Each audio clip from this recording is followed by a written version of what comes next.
soon-to-be ex-wife was my high school sweetheart. We started dating in 1992 when we were both 17. We're both 45 now, and have been together ever since. She's the only woman I've ever been with my entire life.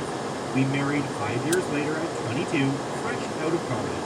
A year later, we had our first of 2 children, both boys, 22 and 17. 23 years I gave to her, built her a house, worked my butt off to give her the life she wanted. But what marriage doesn't? Even in the worst of times, we found a way to pull through and come out the other side better, which made the discovery of her affair. Turn left onto Merrill Road, then turn left onto Caesarea Boulevard. Take the next left onto Caesarea Boulevard. A few months prior, we were in a funk. I was on the mend from reconstructive knee surgery, blew out my ACL fall of 2019, but still lacking in movement. At the time, I only had about 55% range of motion on my knee. This took a toll on quite a lot in the house. I was out on workers' comp, as I had been... Continue on Caesarea Boulevard for 2 miles. ...to do my usual household duties, so a lot got backed up. My sons would do what they could, but tasks only I was capable of doing had to be put on the back burner, or my wife had to do, which she wasn't pleased with. Things also crawled to a standstill in the bedroom between us. It had already slowed down prior to my injury, but in the state I was in at the time, it completely stopped.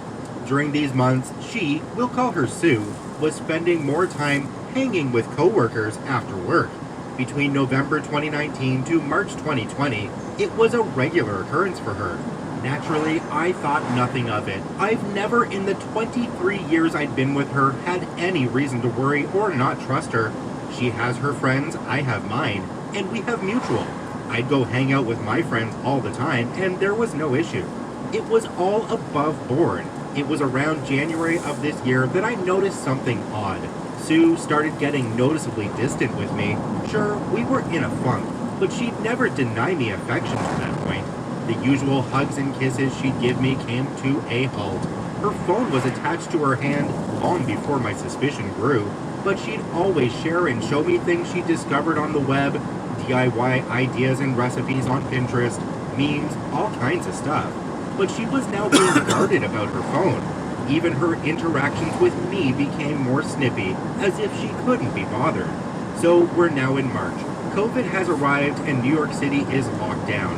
Our chosen careers fall under the essential designation, so neither of us have to work from home.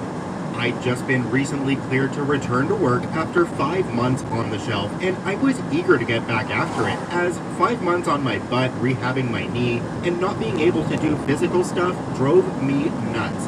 For context, I enjoy physical activities. I'm an avid martial artist, and I'm typically in the gym 4 days a week on top of all the home projects I did. Within a week or 2 of the lockdown, my soon-to-be ex-wife alerts me that she's going to have to start putting in extra hours. Again, I think nothing of this because of her field. Of course, I was under the assumption it'd be every other day. But no, it was every day, and not just an hour or 2. She'd come home 3 or more hours later and go straight to the shower, spend a little time with me, a little time with our 17-year-old, 22-year-old lives with his girlfriend across town, and then go to bed. As I'm able to support myself on my knee better, we started getting intimate again, but as you'd probably guess, she wasn't mentally or emotionally present for it, which I noticed quickly. So by April, the pictures started getting clearer to me.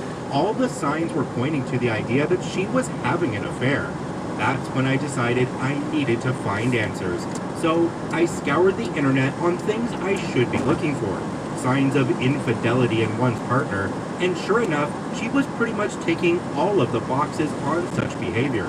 So then my search inquiry advanced to how I find proof.